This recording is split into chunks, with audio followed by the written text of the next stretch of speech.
চাঁপাইনবাবগঞ্জের রেহাইচর এলাকায় মহানন্দা নদীতে রাবার ড্যাম প্রকল্পের নির্মাণ কাজ শুরু হয় ২০১৭ সালের জুনে। এরই মধ্যে কাজ শেষ হয়েছে প্রায় ৯৭%। এরপর পেরিয়ে গেছে কয়েক বছর, কিন্তু জেলা প্রশাসন ও পানি উন্নয়ন বোর্ডের দ্বারে দ্বারে ঘুরেও প্রকল্পের অধীনে থাকা ফসলি জমি অধিগ্রহণের অর্থ পাননি ভূমি মালিকরা।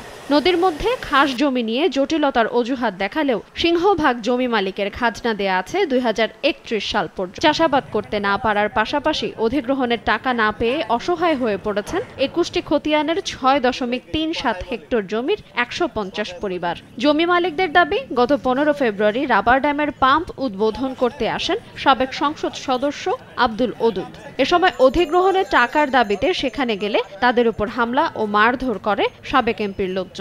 এমপি বলছে যে আমাদেরকে 40% দিবে, ও 60% খাবে, এরকম কথা হুমকি দিয়ে এ পর্যন্ত এই অবস্থা হয়ে আছে। আমরা হয়রানির ডিসের কাছে ঘুরছি।